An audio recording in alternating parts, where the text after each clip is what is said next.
just want to make sure that our recordings are on. Just give me 1 second. So today's the 9th of November, 2010. It's now, on my watch, 2:44 a.m. You're in a room right now that's being video and audio recorded. This is a digital audio recorder, and the reason I have that there is it's more of a fail-safe, that if something was to happen to the video system and recording, that I have another, it may not be a video, but I have a digital audio recording of what we're going to speak about.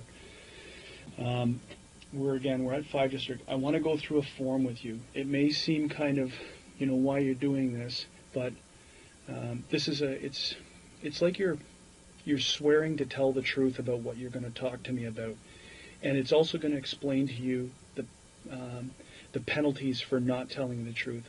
I don't expect you not to help me, but for a homicide investigation, anyone who's very close to the investigation, we do this with. Okay? So this isn't suspecting that you're not going to tell the truth. This is more of a feature that you understand the importance of telling the complete truth. Okay? As much as I can remember. That's all I ask for. But so this form, please don't take it personal. Okay? But it's something we go through with everyone. Okay? If you have any questions about the form, so I'm going to read this form to you. Then someone's going to come in here with either a Bible or affirm, whatever your choice is, that whatever you tell will be the truth. Okay? And then from that point, I'm going to go on and we're going to ask questions. Okay? So, first off, I want you to identify yourself. Speak loudly. There are mics in here. I just now with this is a new room for me. I don't know where they are, but I need to hear a nice, clear voice. So if you can identify yourself for me. My name is Jennifer Pan. Can you spell your last name, Jennifer? P-A-N, Pan. Pan. Okay, do you understand that everything that is being said in this room is being videotaped, audio recorded, and digitally audio recorded? Yes. I would like, I ask you to introduce yourself, which you already have, and that you consent to this tape being made. My name is Randy Slade. I introduced myself to you at the hospital. My badge number is 531, and I'm a member of the York Regional Police Homicide Unit. Monitoring this statement right here in the next room, okay, is Trevor Byard. His badge number is 1446. As I indicated when this tape started, that today is Tuesday, the 9th day of November 2010, and the time when I started was 2:44 in the morning. We're presently at 5 District in the town of Markham in the regional municipality of York. Is there anything I need to know in order to understand your statement? And that means is you suffer from any physical or mental condition, use of alcohol, drugs, or anything of any concerns that would influence your ability to give me a statement? No. We are investigating a murder. Okay? And you're aware of who it is. It's the murder of your mom. And can you tell me what your mom's name is? My mother's name is Bik Ha Pan. Bik Ha Pan. As a part of our investigation into the offense, I would like to interview on videotape and under oath or solemn affirmation or solemn declaration. It is my obligation to advise you of certain information before we commence this statement. You may be a witness in the court concerning the events you are about to describe in your statement. If at any time you change your statement or claim not to remember the events, the content of this video statement you now give may be used as evidence in court. Do you understand? Yes, I do. I'm going to get you some Kleenex in a second, okay? You have nothing to apologize to me for, Jennifer. It's going to be tough, but you know the importance of this statement, okay? But you have nothing to apologize to me about. I'm here to help you, okay? It is also my obligation to advise you that fabricating evidence, this stuff is the penalties for lying, as I explained to you earlier. Fabricating evidence with the intent to mislead is an offense under Section 137 of the Criminal Code. If you give a false statement under oath, you may be charged with fabricating evidence. If convicted of fabricating evidence, you may be sentenced up to 14 years in jail. It is also an offense under Section 139 of the Criminal Code to obstruct by willfully attempting to obstruct, pervert, or defeat the course of justice. You may be charged if you obstruct justice. If convicted of obstructing justice, you could be sentenced up to 10 years in jail. It is also an offense under Section 140 of the Criminal Code to commit public mischief by causing a police officer to start or continue an investigation by making a false statement that accuses some other person of committing an offense. And you may be charged if you commit public mischief. If convicted of public mischief, you could be sentenced up to 5 years. If you are charged with one or more of these offenses, this statement may be used in court against you. Do you understand the criminal sanctions of what I have explained to you? Yes. Do you understand the criminal consequences of making a false statement? Yes. Do you understand that it is your choice whether or not to give a statement? Yes. Do you understand the importance of telling the truth? Yes, I do. With respect to this investigation? If you have spoken to any police officer or person in authority in connection with the investigation, I want it clearly understood that I do not want it to influence you in making a statement. Do you understand? Yes. Do you have any questions? So basically, just start anew right now. So what I've just explained to you is you're here voluntarily to help us, that you don't have to talk to us if you don't want to, but the importance of talking to us, and if you're talking to us, the importance of telling the truth. And if you don't tell the truth, there's criminal consequences for not telling the truth.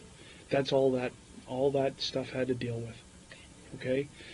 You can't point the finger at someone else. You can't tell us to go off in a different direction. You just got to tell us the truth. What I know. Exactly. And do you have any questions with respect to what I've just told you? It's just like sitting, sometimes like parts come back that I didn't remember when I spoke. No one is, and that's the process. This is going to be a long process. This is an initial statement from you. We may, as you remember other things, you may be asked, you may want to come in and tell us things. Okay? No one is going to tell you how to give a perfect statement. You just do it the best you can, given what you're dealing with. Okay? Any other questions? Are you prepared to give a statement under oath or solemn affirmation or declaration? Yes. Okay, so I'm gonna get. There's a commissioner of oaths who's gonna come in and deal with this right now with you. It's just a filling out of this last portion, right here, and I'm gonna get you some Kleenex too while she's talking to you. Okay.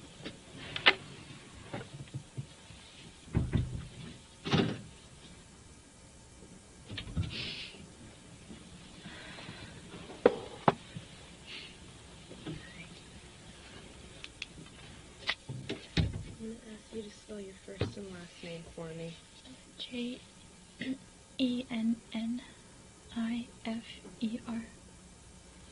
Pan, P-A-N. Hello, my name is Andrew Spiro. I'm a Commissioner of Oaths with York Regional Police. I'm here so you can give a truthful statement either by solemn affirmation or swearing on the Bible. Which do you prefer? Swearing on the Bible. Just put your hand on the Bible. Do you, Jennifer Pan, swear that the evidence you shall give on this investigation shall be the truth, the whole truth, and nothing but the truth, so help you God? I do. Just sign right there for me, okay?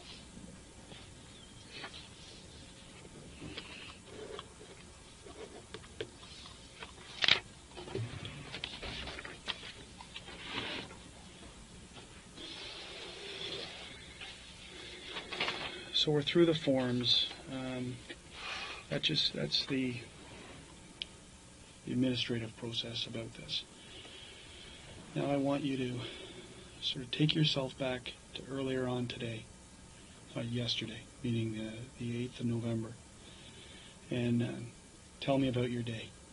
Okay, start at any point in time, wherever you feel comfortable, and then we're gonna move forward. Okay. Yesterday, probably around 9 o'clock in the morning, 9:30, my mother, she woke me up and she told me that she was going to visit my grandfather, who was ill, and that she was going to go over pick up my aunt to go. Once we stepped out of the house, there were a few police officers barricading the driveway, and so she called me down, and when I came down, the officers just said that there was like a gas leak in the area, and they were just as precaution evacuating, and before we could walk over to a safer place, they said that the evacuation had been moved to somewhere else, that it was safe to go back home. With that, my mom decided for me to stay home, and because I have some piano history stuff that I'm working on, so I was doing that on the computer, played a little piano. I forget what time my mom came home, probably around like 3:30. My father came home later than usual. He said that he had forgot to lock a toolbox and had to turn back, but I'm not exactly sure. He just was home later than usual. Okay. And once he came home, he phoned up my uncle and asked him to go to buy a USB pen, I think, just to go shopping with him, because my uncle doesn't drive. They left, so my mom had prepared dinner because she was heading to go dancing that night, line dancing. She does it every Monday, and so her and I sat down for dinner first, and then after my father came home, he did that, and then a friend of mine came over. We do TV night every so often. So my dad, I guess, went up on the computer as he always does, and I was downstairs with my friend watching movies, and my mom was out dancing. My friend left around 9, I believe. Mm-hmm. And then I upstairs in my room, called it a night with the TV on, talking on the phone with a friend of mine. And then shortly after, my mom came home. I believe that was around 9:30 or so. She was rummaging downstairs. I didn't think anything of it. And then suddenly I just heard my mom calling for my dad to come down. And that's when I lowered the volume on my TV, and I could hear the voices weren't any voices I was very familiar with. And so I was scared and I couldn't move. I just sat in my room for a while. And then I thought I heard them all leave the top floor, and I peered out of my bedroom door. And a guy was there, and he came at me and had string in his hands and tied my arms back and said, "I have a gun behind your back. Do what I say. If you do what I say, then no one will get hurt. Where is the money? Show me where your money is."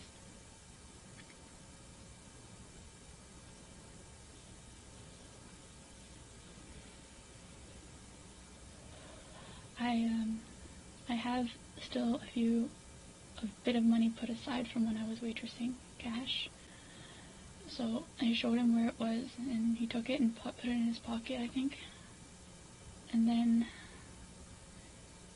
that's where they pushed me to my parents' room and asked me where the money was there, and I didn't really know. So they kind of one was right beside me, blocking my way to the door, while the other ones turned over the bed to find some more cash in my mom's bedside table.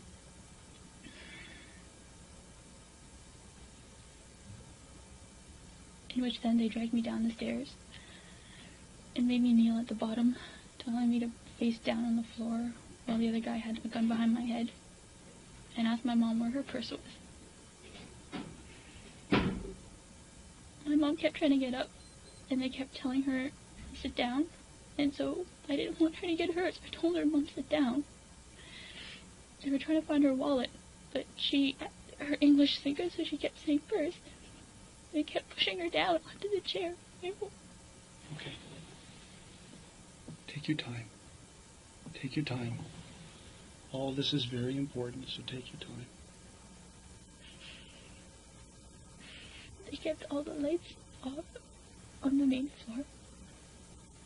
The only time there was light was when they opened the fridge door to see if they could find where my mom's purse was. At that point, I saw 3 figures of men. One with a hoodie, like the one I could see the most clearly, he had a hoodie on, and I believe he had a bandana of some sort covering from like his lower, under his eyes down. And then for some reason, I think one of the gentlemen asked my father if he had money in his wallet and where his wallet was. So they took me, because I was next to the stairwell, they took me up the stairs to show them where my father's wallet was. But I didn't know. They had turned the room upside down. I didn't know where his pants were at that time.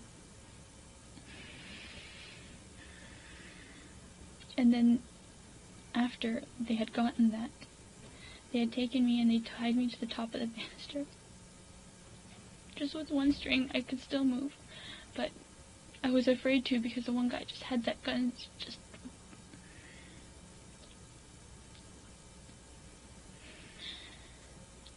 next thing I know, I think I heard my parents going down the stairs, and my mom was asking them for me to come with them. They wouldn't let me come with them. And after they said, the last thing I heard them say was, you lied to us, you lied to us. And then I heard 2 pops. My mom screamed. I yelled out for her.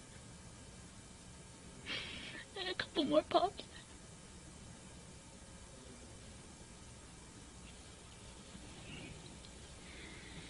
Take your time. Take your time.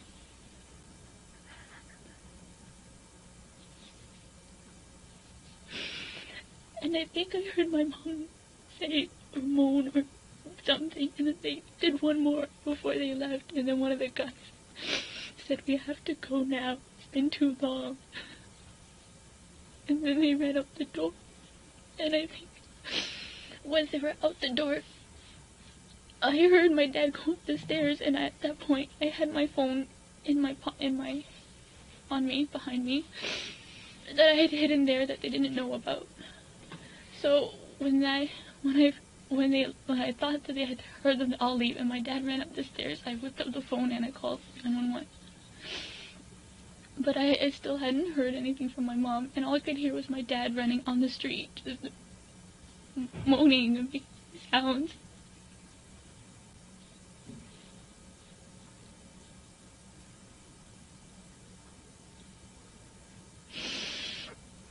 And that's pretty much what I've... So what happens? Continue on from now to the point that the police arrive. I was just on the phone with the secretary, or the operator. I begged her not to leave me alone, and that my dad was outside. I was yelling to him, but he wouldn't come in. I don't know if he didn't hear me, he didn't come in. I think he went to look for help. And I didn't get to see my dad at all until before I left the hospital just now. How did you get free? The cop came and he snipped the two strings off for me.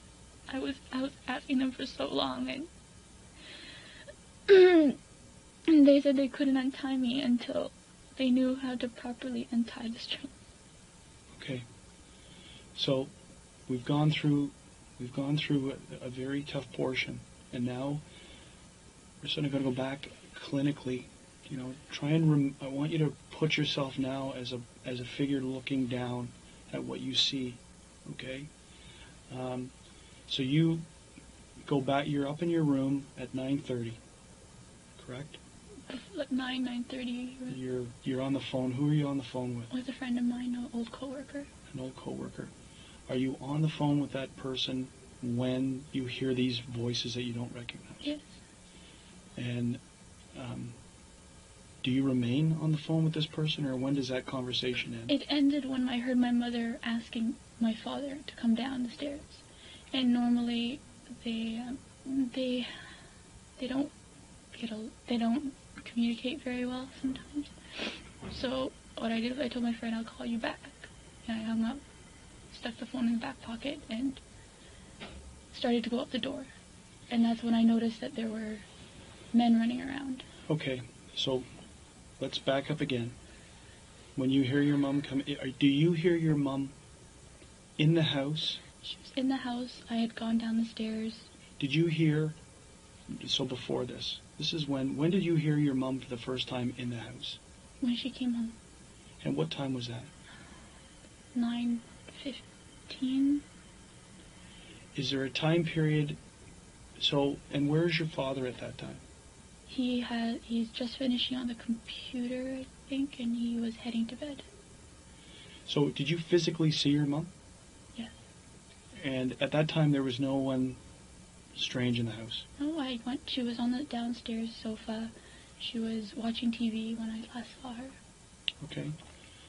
Where is so between that time that you see her and you leave her on the sofa until you hear the noises, the strange, the voices as you describe them, how long is that? Maybe a half hour. A half an hour? Where is it your mom was before here? She goes dancing every Monday at I'd like to say St. Paul, but I'm not 100% sure. And where is St. Paul's? Because I don't know if she's moved locations from the last time she does lessons. Yeah. The last one I remember, she said that there was one on Birchmount and Finch. Yeah, Birchmount and Finch on the southwest corner. Of Birchmount and Finch? Yeah. I know the area, okay. She used to dance there, but I'm not 100% sure whether she moved to a different, with somebody else. She goes dancing with a few relatives as well. Okay. Would she have been there with a few relatives tonight? Is that the normal thing? On the one night I forgot to ask. Normally, the normal is that she goes with one or two friends, one from across the street and one relative just on the other side of the 407. What are their names?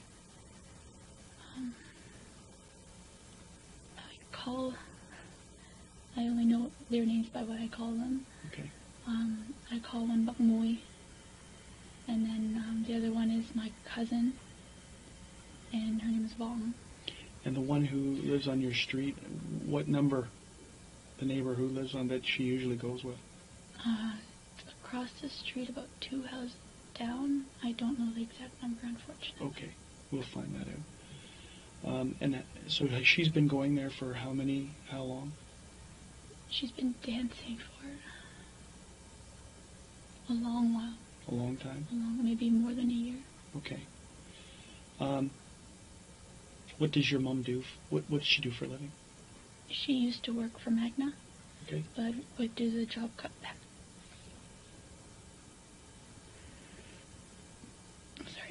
Due to the job cutback, she was unemployed but could not find employment. Okay. And so she's been at home looking for a job, and recently I think her pension's done. How long has she been out of work with Magna? I'd say at least a year and a half. Okay. And what about your father? What does he do for a living? He also works for the car company, they just changed their names. Something Cobel and Stel. What does he do? He wears many hats, from like assembly line worker, but I think his title is tool and die operator. Okay. So 9:15, you see your mom down on the downstairs couch, and you see your dad. He's at the computer. And where is the computer located? Upstairs, right beside his room. Right He's in a separate room beside his room. Okay.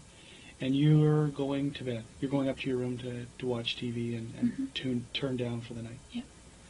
And then approximately, again, how long later that you hear these voices? My mom had to be home for maybe 20 minutes. Don't really have that window. I think around like maybe 9:40. 9:40? Okay. Estimates, it's fine. Yeah, I'm not expecting to hold you down to times because we can probably get that from who you were speaking to, right? Because how long after you end the conversation with the person do you hear the voices? They're already in the house. So you end the conversation because you hear the voices. You'll call the person back.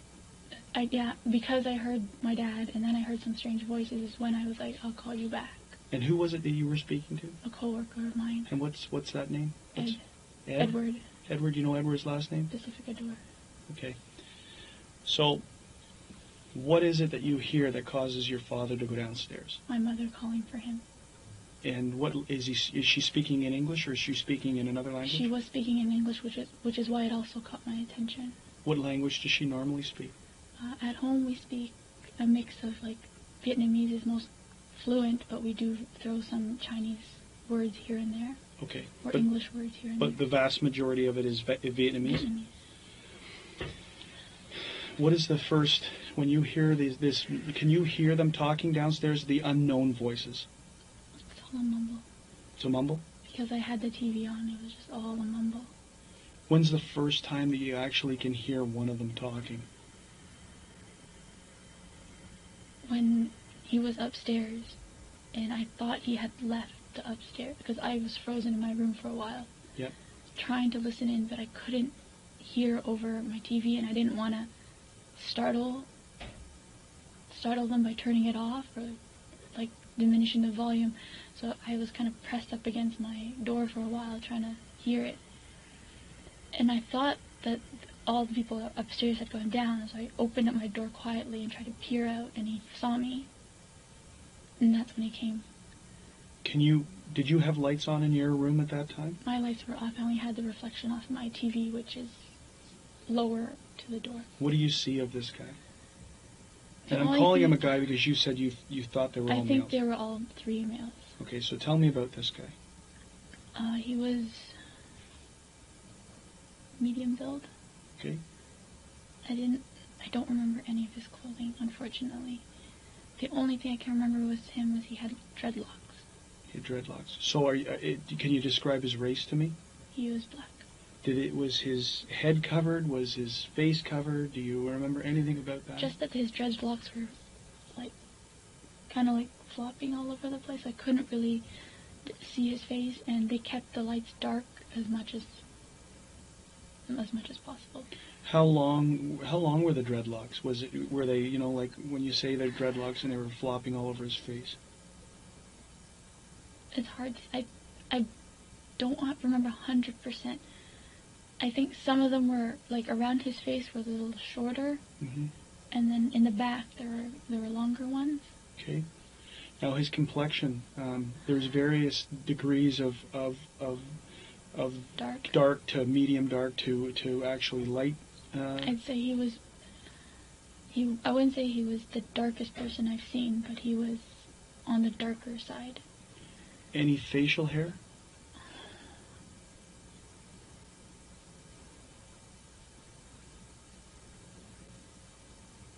I'd like to say maybe. Say only what you can think. Sure. Just say what you think. I don't want you to say what you're. But I don't want to say something wrong. Exactly. So if you don't know, then it's okay to say. It's okay to say that. Okay. So, can you give an age approximation for this guy?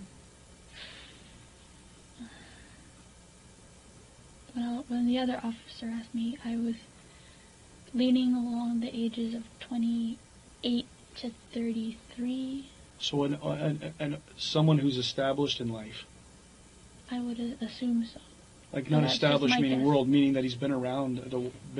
So a 20-year-old talks completely different than a 30-year-old, as you know. He seemed to be the one in charge. He seemed to be running the show? He's the one that had me. Like, he pretty much did not let me go. He was in charge of me. And all the money I showed him, he pocketed. Okay. Did he have a gun? Yes. Did you see the gun? I only saw the top part of the gun. What did it look like? It was black. Yeah. And it kind of, not triangular, but it was slightly wider at the end than it was closer. Do you know the difference between what a pistol and a revolver is? Yes. Okay. Do you know if it was a pistol or a revolver? That particular one that he was holding, I believe, should have been a pistol. A pistol. Okay. Because the difference is the round part, right? So you tell me what's a pistol and what's a revolver. Which one has Okay. the round part? I would think that the revolver has the ones that the bullets go around. Okay. And it didn't look like that. It looked like more like a handgun. So it looked more like a pistol. Yes. What you're saying, not a revolver. No. The Okay. other gentleman, though. We'll go to the other gentleman. We'll go this in stages so that we're not dealing. We'll call this guy number one, Okay. because you're saying that he seemed to be running the show. He was in control. From my perspective, yes. He was in control of you. Yes. Is this the gentleman? Is this the guy who tied you up? Yes. Okay. I want you to. But he was the one that tied my wrist together. He wasn't the one that tied me to the banister. Okay. So where did he get the shoelaces, or whatever the laces were, or whatever it was that tied you up? I'm not sure. It might have been from my mother's room or the study room, or because my mom has a sewing table next to her bed. So when you open the door, where is this guy? He was just stepping out of my brother's, well, what formula would be my brother's room. So he's already on the upstairs. Yeah. Do you know where the other guys involved in this are? I know one stayed with my parents downstairs. Okay. The other one, I'm not, at that point in time, I was more focused on him, like, he was seeing me and he was coming after me. So you're saying there's three for sure? Yes.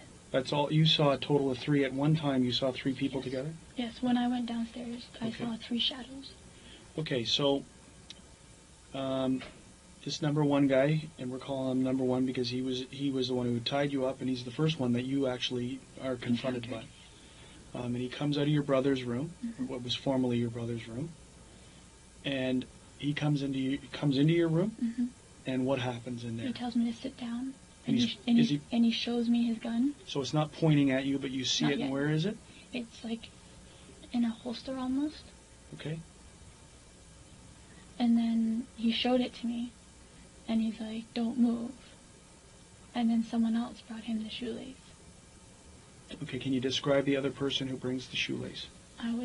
He was the second person and the only other person that I encountered with. Okay. I only saw the third guy, but he didn't encounter with me at all.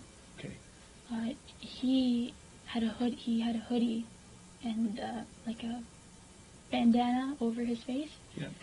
His complexion, then it was really dark, but I could tell that he was darker than the first guy, So he's a male black as well, but thinner build. but thinner build.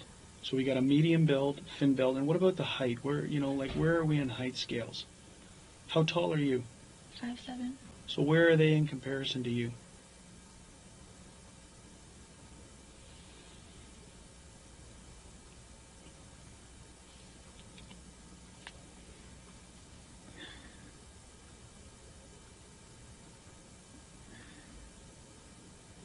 I'd say one was pretty much right around my height level. And which guy is that?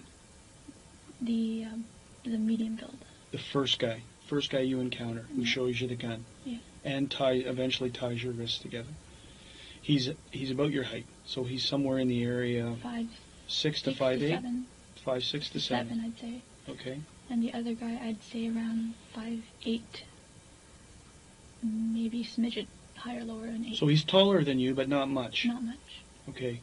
Now the first guy who spoke to you, did he have any accent? Was None it that clear? I could make out. Was it clear English? English. Unbroken? Unbroken. No accent? From the terms he used, I didn't get to pick up an accent, no.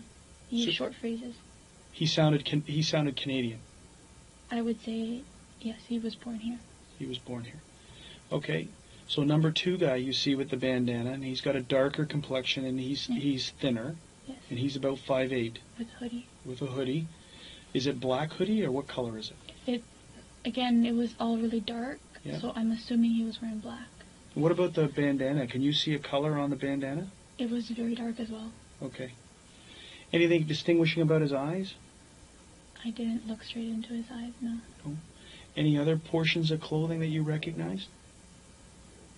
No, unfortunately. Okay, how about this guy's language? Did he speak He to you? didn't speak at all. Nothing. He just nodded. He nodded. Who seemed to be giving the directions? Number one. The first guy you encountered seemed to be telling everyone what to do? from what you can tell. Okay, so now they're both upstairs with you. Where are your parents? They're in the living room. They're in the living room.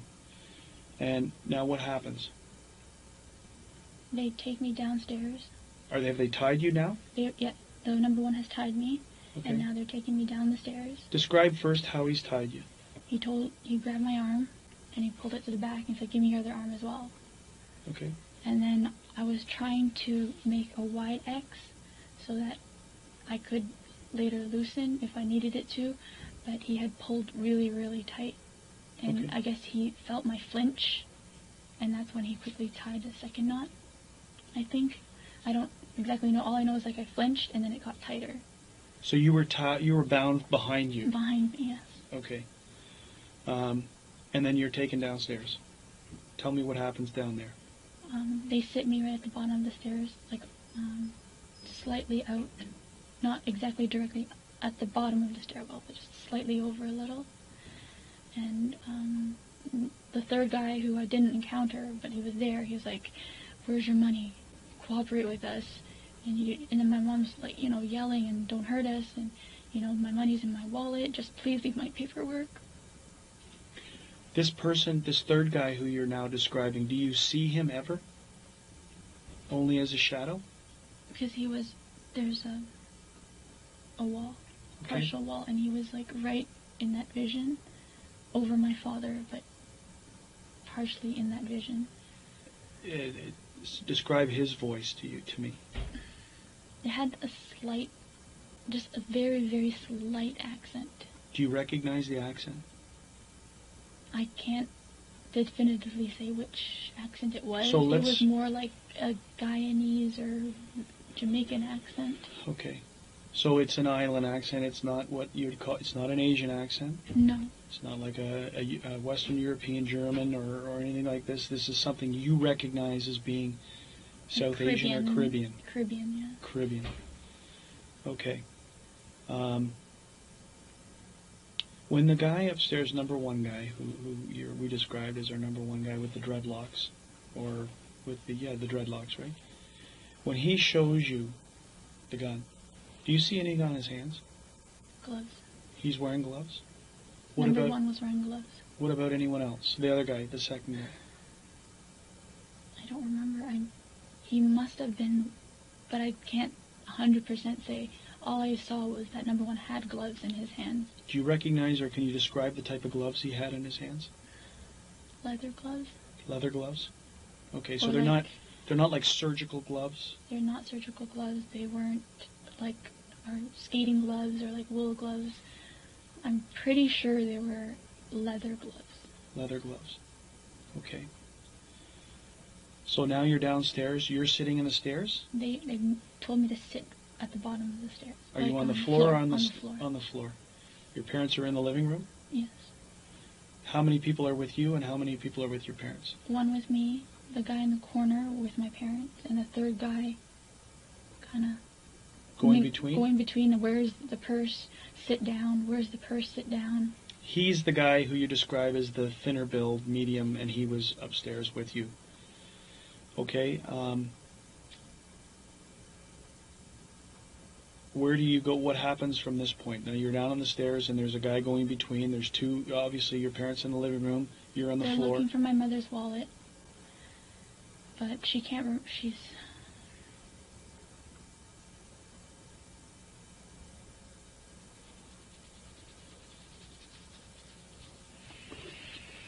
Take a deep breath. Best way to do this, the best way for you to on these parts in here, is to pull yourself out and be like you're an observer in this. Okay, it's not going to help you through or heal you through, but it's going to help you try and remember components, and it neutralizes what your mom said. You just are now you're echoing what your mom is saying to these people. Okay. After a bit, she had realized that she didn't carry a purse. She had just gone home from dancing, so her wallet would be in the bag, and that's where the money would be. And while that guy's searching for her and telling her to sit back down, the one behind the wall was asking my father if he had money in his wallet. And my dad said yes. And they asked how much. I think I heard my dad say $60. And then the one that was with me was signaled, and he said, "Come here, go show us where it is." He had a lower tone. Who's that? Number one. Number one? A lower voice? Yeah. Okay, and this is, and you say the reason 28 to 30-ish, 33 is why? Why do you hear that as being the age of this person that you're dealing with? That he's... It's just the way he, like, his muscular tone. I don't know how exactly to say this, but he wasn't like built like muscular like a young man. What about the second guy you hear when you? How old do you think he would be in? I didn't hear his voice. I didn't get to see much of his face. Okay, so you don't know. But if I had to guess, I'd say younger than that number one though. Okay, so they take you. You're now there, and they're wanting to go to this wallet. Yes. So they're now telling me, like, dragging me by my sweater. Get up, get up. Show us where it is. Okay. And one kept me at the door while one was inside looking. When you looked inside that bedroom, had it been, you said it was tossed, had it already been tossed? So they were in, so the room had been tossed prior to you opening the door to see? See, yes. Okay. Because that's when I figured out what was happening, and I kind of froze. So I heard them moving stuff around. And how long do you think that they were in, that you heard between the time? I guess it's tough in the freeze time, but how long do you hear it and then moving around before you're confronted by one of them? Less than 5. Less than 5 minutes? Okay. It just time's all over the place. I understand that. It's your estimation. It's about 5 minutes, maybe. Okay, so you're now upstairs, and who's inside the room looking for this wallet? In your dad's. I'm guessing number 2 because by the time I was found, number 2 wasn't on the first floor. He had gone back down. Oh, no. I mean when you're back up. Sorry, back. When you're now back upstairs and they're looking for your dad's wallet. Mm-hmm. Who's with you and who's turning the room? Number 1 has me. Okay. And number 2 is the one looking and flipping and where is it here? Is it over there? And number 1 keeps saying, "Time. We're running out of time. Faster. It's taking too long." Okay. How long is he in that room for? Maybe just a few minutes, a few moments. Okay. Not that long. Do they find what they're looking for? I don't remember. Okay. What happens next? He decides to tie me down to the banister. Okay. That he didn't want to take me downstairs anymore. So you're now tied to the banister? Yep, he calls for Cuzzy. So he's like, "Get Cuzzy to give me that string I just gave him." And who is he talking to? Number 2. So he says to number 2, "Tell Cuzzy to get me that string." Do you hear any other names during this whole time? Cuzzy. Just Cuzzy. It's Cuzzy. Okay. So now what happens? They tied my arm to the banister. Did number 2 go downstairs? Yes. He followed the directions? Yes. And he comes back upstairs with the string? Yes. And you get tied to the banister? Yes. Okay. Continue. And the next thing I can hear are them telling my parents to move to the basement. Okay. And I'm asking them, "Why? Where are you going?" And my mom's yelling to me, "I want my daughter. Why can't my daughter come too? I want my daughter." Who goes down to the basement? Can you see that from where you're sitting? My back is towards the wall. Do you hear anyone else in the main level? Where your parents were? Like you can hear, if people are trucking down the stairs, you hear your parents going down the stairs. Do you hear like 5 sets of footsteps going down there, or can't you hear that? I was just such a distress. I don't exactly know how many people went down. Okay. Did you ever see a gun on anyone else? Because number 2 and number 3 as we'll call them. Number 3 is the unknown guy Unknown who you guy. just hear, who we hear is Cuzzy, Mhm. and you hear him with a slight island Yes. Caribbean accent. Okay. Yes. One of those two, like they dress very similar, like very thin build.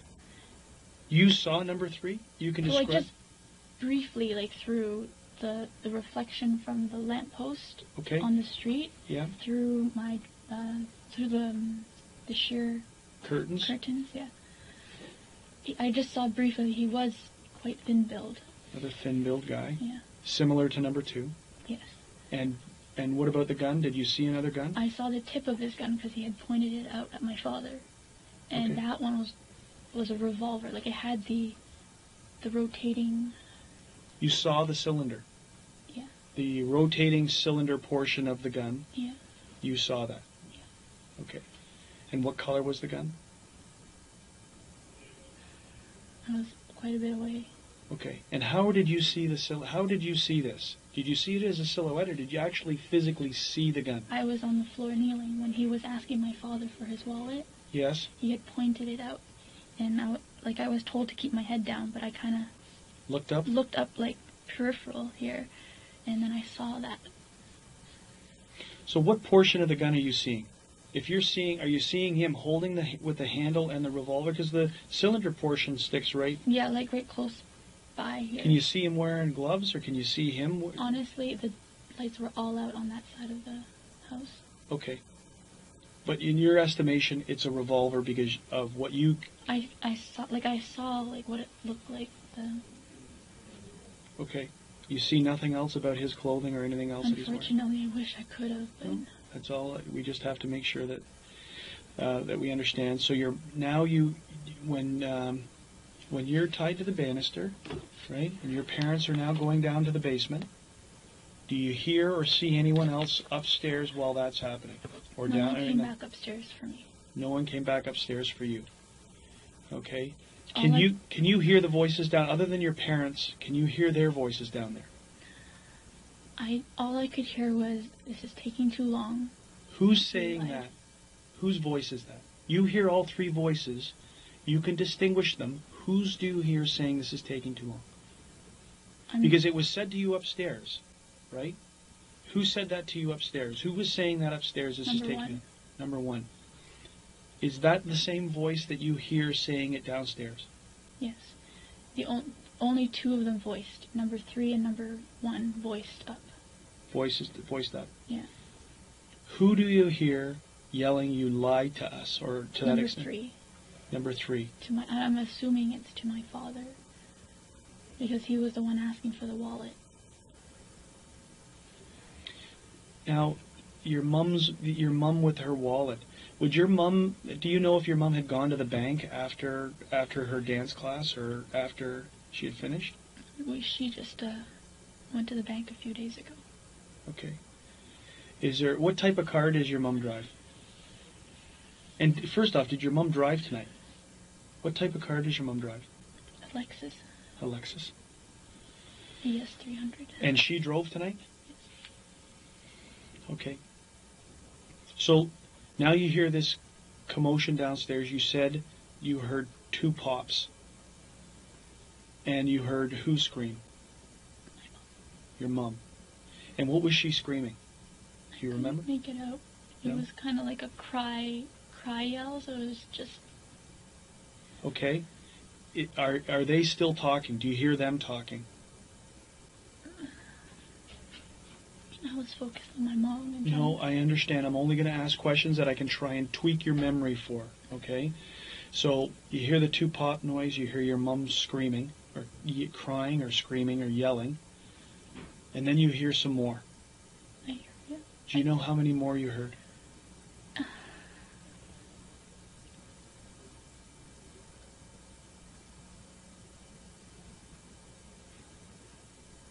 There was a set.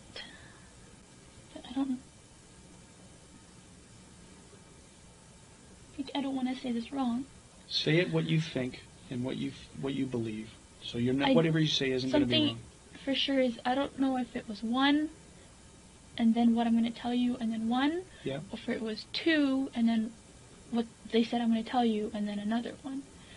Basically, they had made the first round, or pop, pop, and they had said, okay, that's enough. Let's go. Who said that? Whose voice is that? Number one. Okay. And then I heard one more after that. And they're like, that's enough. Let's go. Okay. And again, that's number one. Yes. Do you hear three's voice at all? Not at that. After he had pretty much said, you...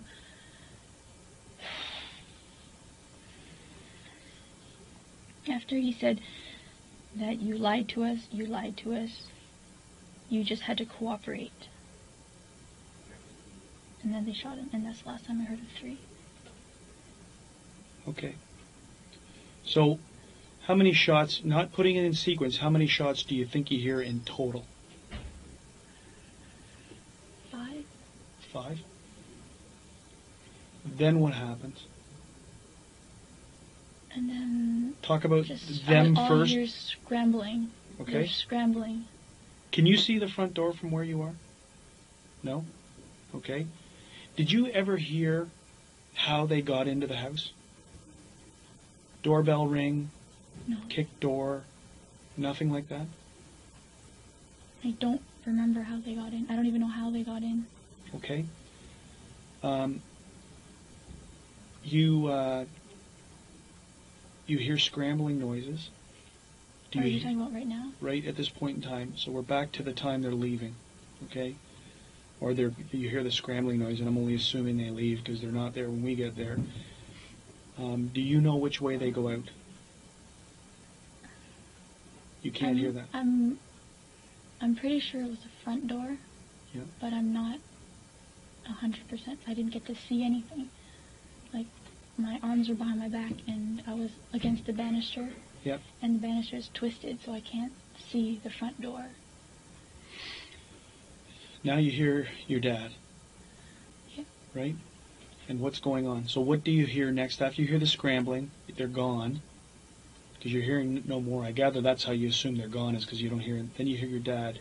I reached for my phone at that point. And you call 911. Okay? And then what happens after you're on? I heard my dad go out, and I don't know if they damaged his throat or... How did you hear your dad? So this is the kind of importance, because did he go out the front door? How did you know he went out the front door? Because I heard him open the door. Did you hear that door open when these guys were scrambling to leave? There was just so much thudding. Is your house got an alarm system? Yes. Do you know the alarm system when the front door goes off and there's that chirping? We don't have that chirping. No? No.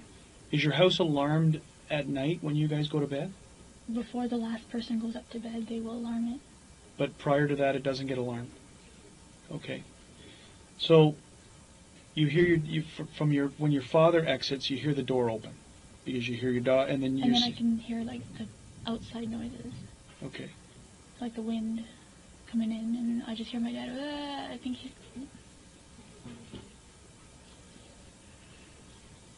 You think that he's sustained some kind of injury because you can't understand what he's saying. Okay.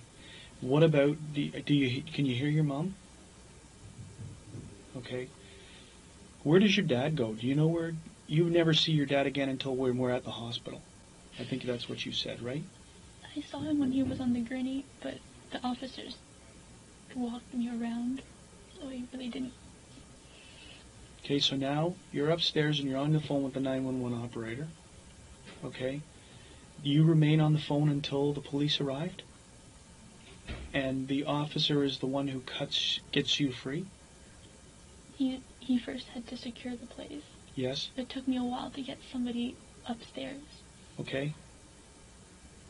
He And just kept screaming. Okay.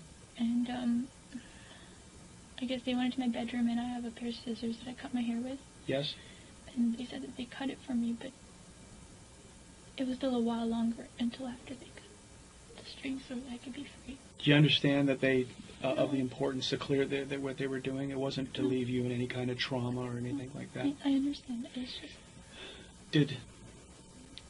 It's a very tough question considering all the things that you've gone through tonight, Jennifer. Is any of the tying up, any of the binding, any of the things, were you sexually assaulted in any way?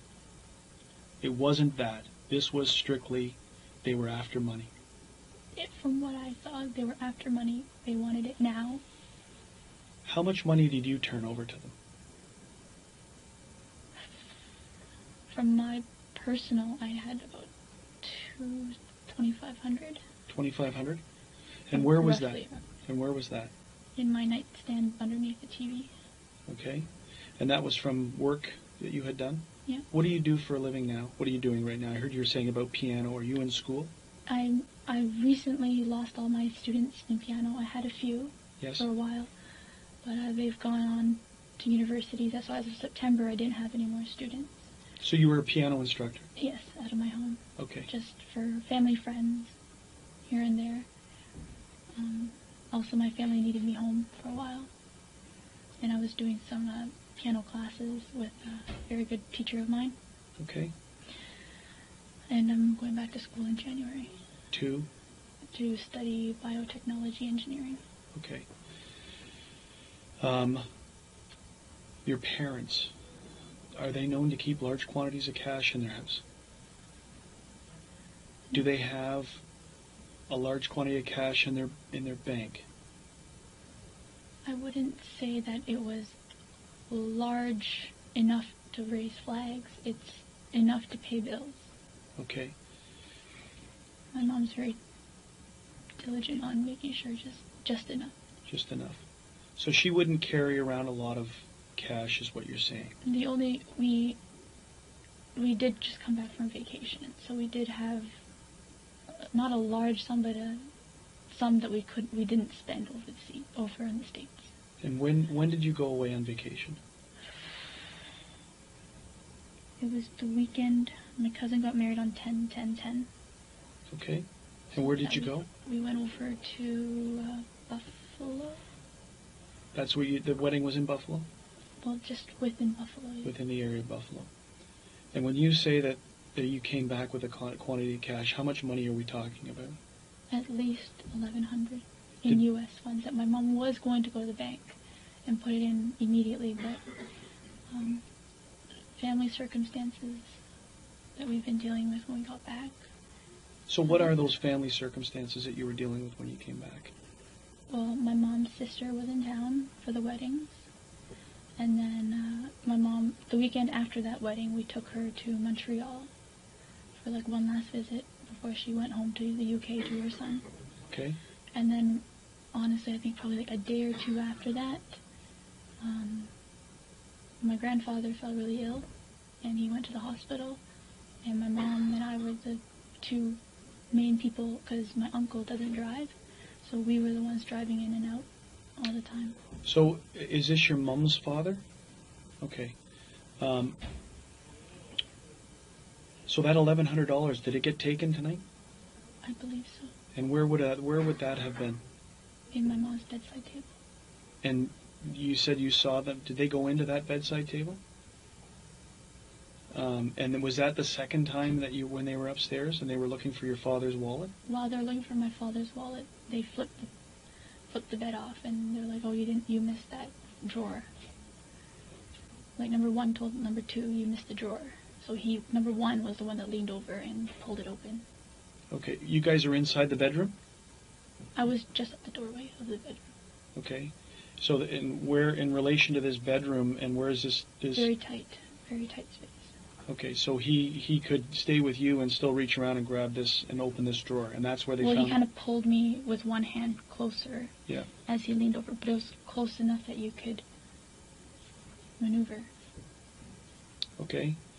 And so they grabbed that American money. Yes. You see it go. I saw him fold it and put it in his pocket. Okay. And did that seem to agitate them? Did you see any change in behavior after that? They're like, there has to be more. Who's saying that? Number one. Is saying there has to be more. Do they look anywhere else? Are they looking anywhere else? Not besides my mother's wallet still and my dad's wallet. I don't even know if they got it. But those two things that they wanted to see. Whatever happened down in the basement, I tried to hear as much as I could, but it was too many people, and we have really creaky floors, so it's... When they're in that room, inside the bedroom, and now, is it lit any better? So it's still all in darkness? So you still can't see if number 2 has got gloves on or not? No, they had, like, something blind me. Like, number 1, when we first got in the room, the light was on. And he's like, hold on. And he grabbed, I don't remember what he grabbed, jacket or sleeve or something, and he kind of, like, shielded me with it. And that's when he took my glasses and he, like, tossed them. So he took your glasses off? Okay. How did you get your glasses back? I asked the officer. Okay. And how bad are your eyes with your glasses off? Degree-wise, I'm about high 4, I think 475 and 525. Okay, so you have, with your glasses off, it's difficult for you to see things, right? I can see shapes, but no definition. But prior to all of this, you had your glasses on? Yes.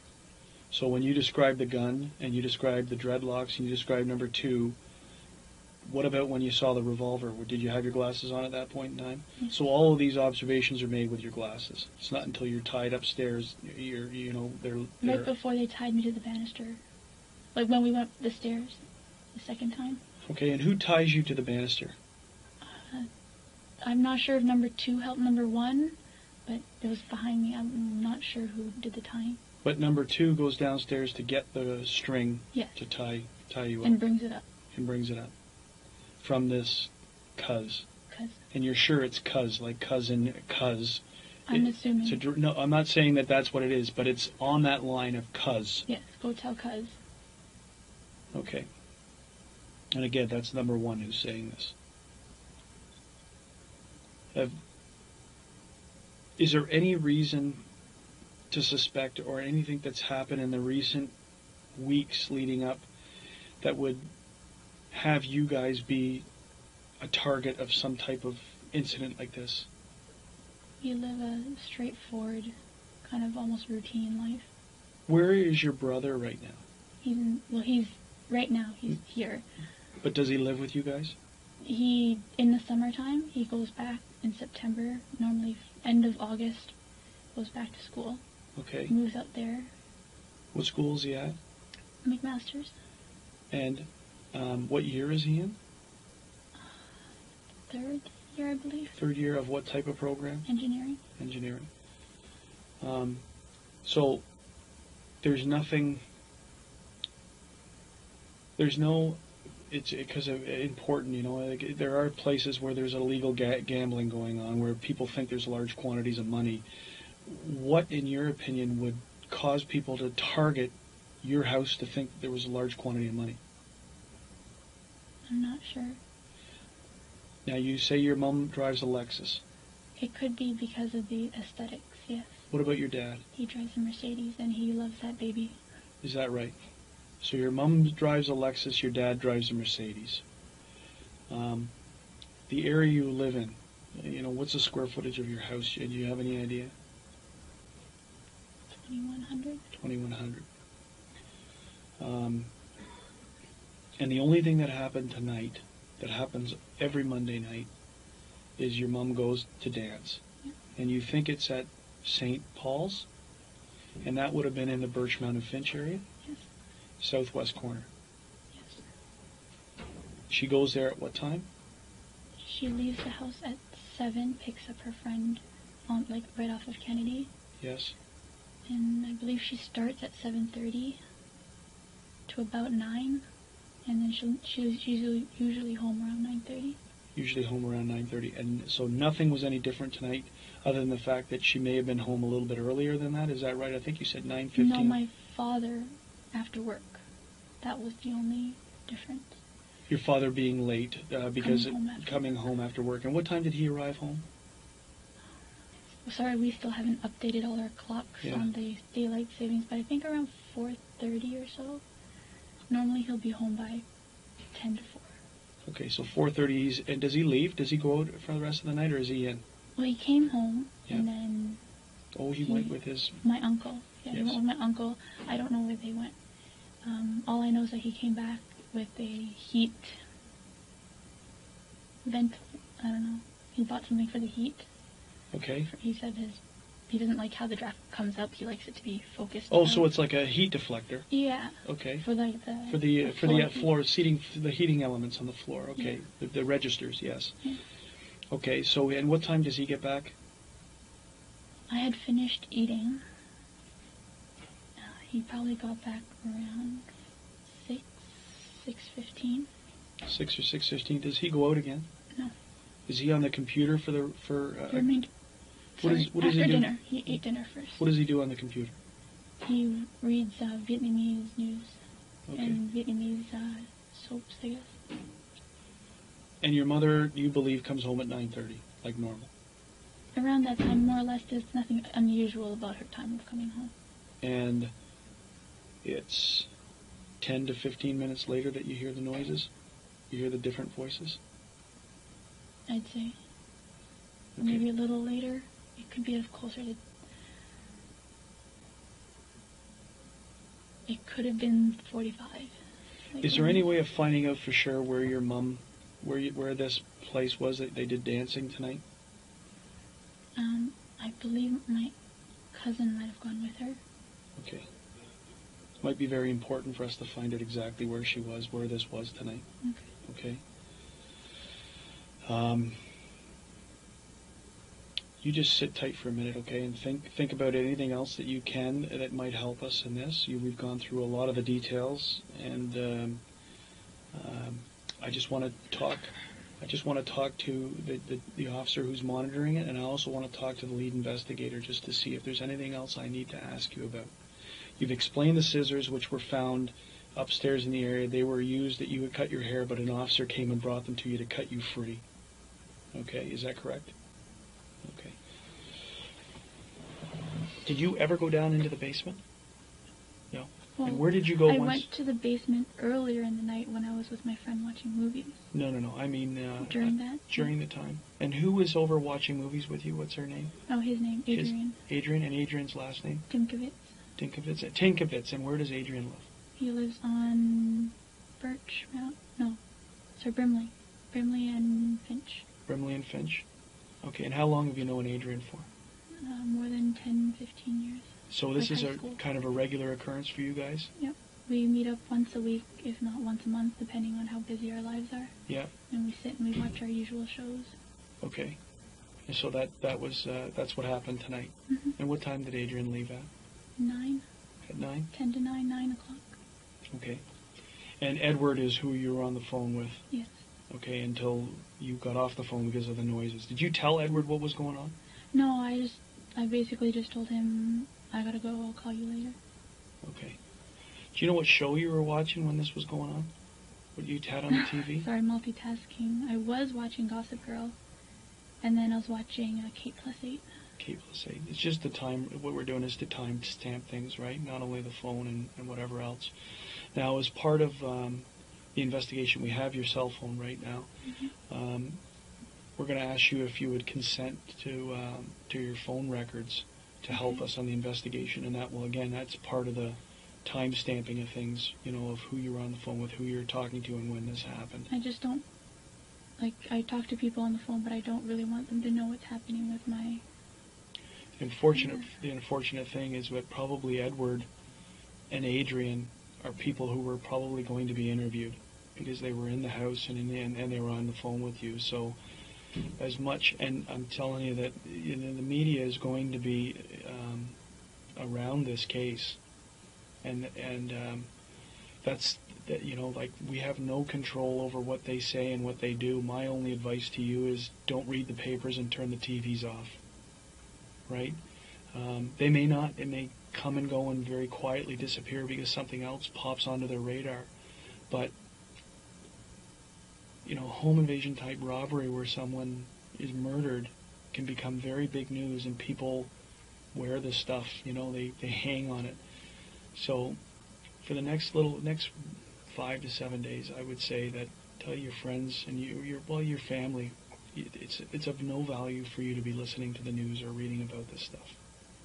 Okay, because it's just going to upset you even more than what you feel right now. So just bear with me for a minute, okay? I'm going to go on. It may be a little bit longer than a minute. I'm just going to go and talk to the officer who's monitoring it to see if there's any clarification questions, and also the guy who's investigating it, if there's something else, when I brief him, if there's something else I should be asking you about, okay? And we're very close to being done.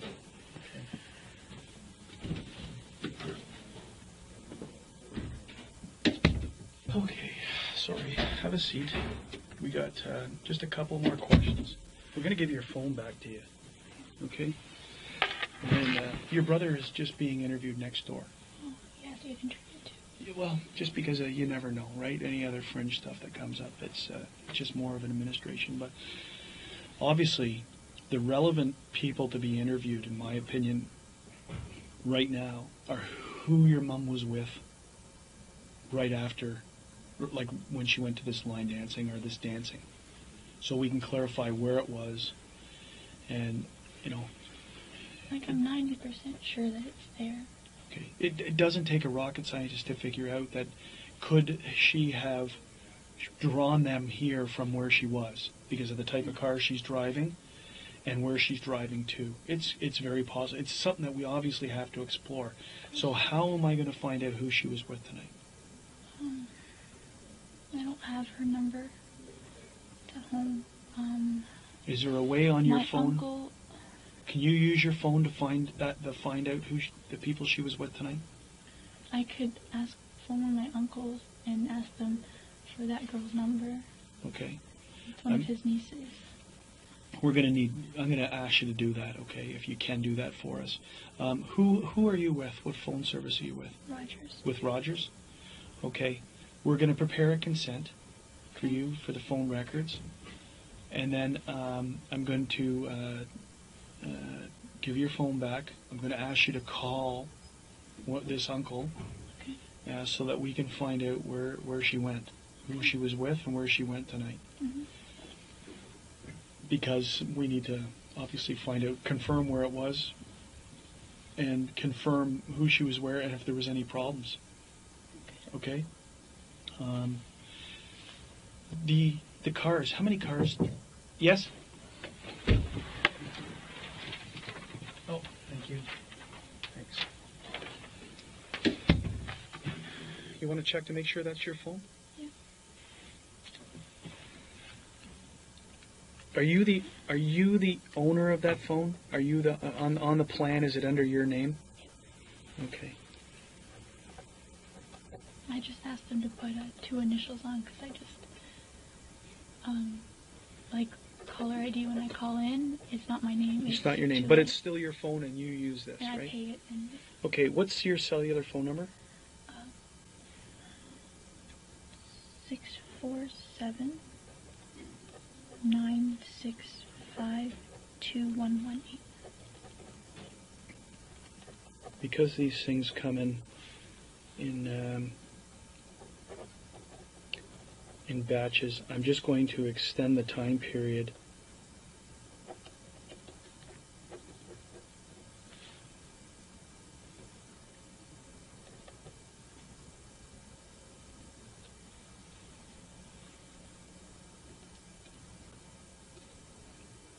Just because I give it from the 1st to the 9th, because they may even give us more time. It's just the way that the information comes off of their reading, okay? But I'll explain that to you.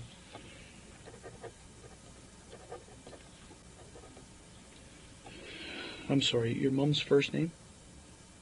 B-I-C-H, separate word. B-I-C-H, separate word. H-A. H-A. Pan?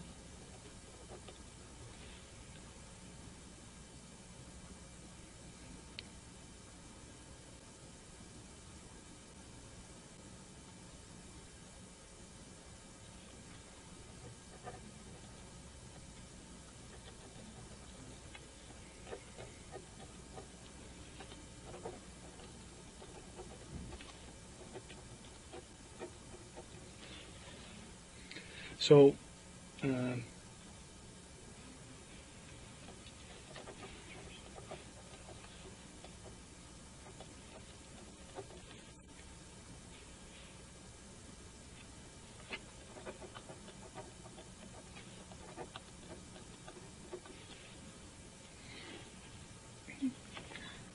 question is, how far deep into this will I look for my phone? Just like comment, like regular phone calls to people, just stuff like that? Really, it's just the time stamping of the, we're putting 9 days down because it may come back to you that, I spoke to him, and it may be able for us to be able to identify people that we may need to go back and interview. The interest of us is obviously tonight between 9 and 10, right? But we're just asking for this. We're not asking for months and months and months. It's 9 days that we're asking for. And generally it's because we may come back to you and say, okay, we want to interview this person. And you go, I don't know where they live, but I spoke to them. Or we've got the phone records, is this the same person? And we'll have their address, at least what is registered to their phone. So it's the only reason we're asking for a 9-day period. Okay. No, investigatively, it's not of no real significant value other than today, right? It's only because sometimes I phone, like teachers and stuff like No, that. we're not going to go back and interview all those people. That's not our intention, right?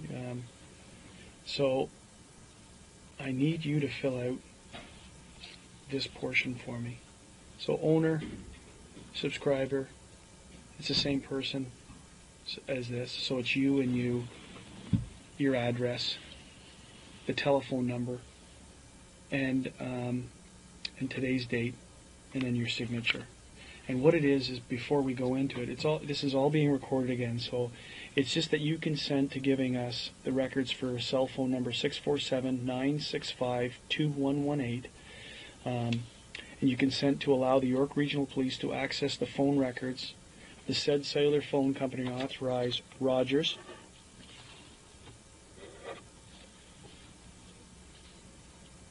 for the following: billing records, incoming and outgoing numbers dialed, registered owner information including credit and payment history. This is really how we link phones to people, how we confirm that it's your phone, and the tower site location if requested for the above mentioned times and dates. And towers now become, I just dropped that. Towers become relevant in this case because of where you are when the phone call comes in on today's date, right? Is that it firms your story to saying that I was in my room when the calls came in, and that will show up on the tower site information. That's the relevance of the tower site information. It also may turn out that maybe during this time period you were targeted and you were in an area, and this enables us to go back and try and look for cameras and other things through the towers. I'm not saying it's going to happen in your case, but it's why we ask for tower sites, right? Tower sites always show, when you're on the phone, they show you where you are when you're on the phone making calls. And that the above-mentioned records are to be released to the York Regional Police for the purposes of an investigation of murder of your mum, and for the time period as stated, November 1st to November 9th. This is the part of the consent. I am voluntarily giving consent, and I know that you don't have to. You don't have to do this. This is you volunteering to do this. You may withdraw your consent at any time.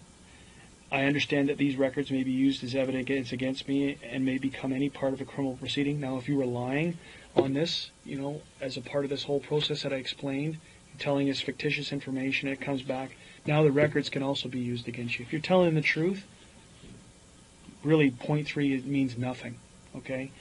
But we have to let you know by law that we could use these against you if you're lying to us. And in consideration for Rogers Wireless, disclosing the records of the identified person above, I hereby release and discharge Rogers and its employees from any liability whatsoever in regard to disclosure. So this is what the phone companies have asked us to say, that because we're giving you this thing, the people who we got it from can't come and sue us. So it's a preamble, legal preamble.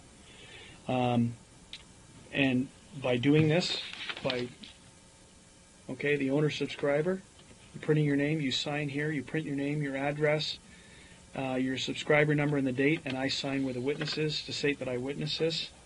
And then I'm going to ask you after this to try and contact that cousin to get us the name of the people who were with your mom tonight.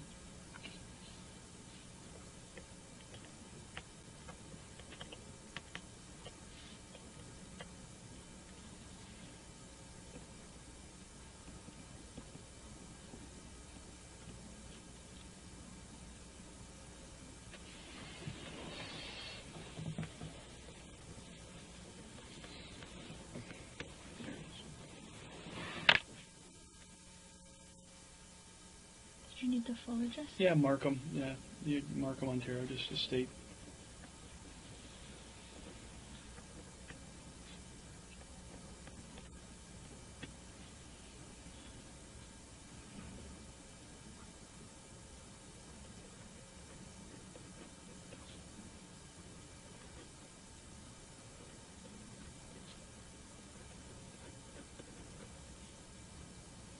Today is now the 9th of November.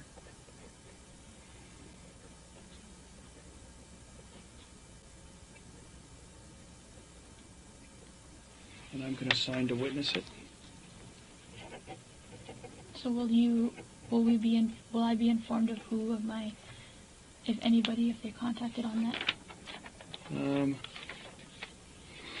The chances are, if you're going to be, so you can almost guarantee that Adrian and Edward are going to be, we're going to need to speak to them, right?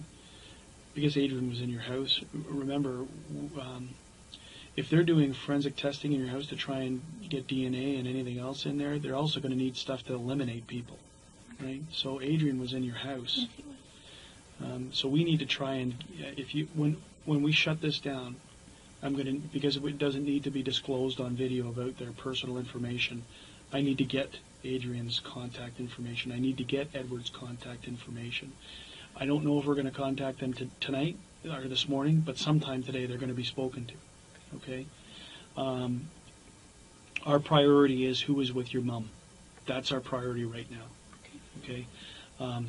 But I just tweak me back. How many cars does your family own? The Mercedes and the Lexus. And where do your parents park these cars? My dad always parks it on the right, and my mom always parks it on the left. Inside the garage? And where do they enter the house when they park in the garage? Is there an entrance through the garage? Okay, so that's the normal course as they park. Unless we plan on going out somewhere, we leave the car on the driveway instead of having to go through the garage. When you left tonight after this incident had happened, did you see the cars in the garage? I did not, but I believe that one of the officers went and checked and said that the cars were still in the garage. The garage doors were closed? Yes. Okay. Is there any video equipment, video cameras, or any video system in your house? To record? No? No. Okay. Is there anything else that you can think of that might help us right now in this investigation?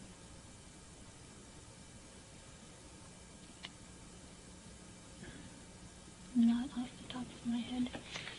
Okay, so Okay, so you know what you told us has been under oath. Yes.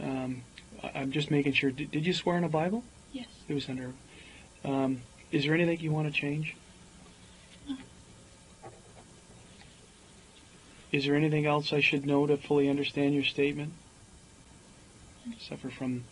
This is one of those things that people say, well, no, I'm schizophrenic, I just didn't tell you, or I suffer from mental illness or delusions, or I'm actually an alcoholic, and none of these things affect None you. of those that you said. You're competent, and this was completely voluntary, and you've told us everything you need to the best of your ability. Best as I can.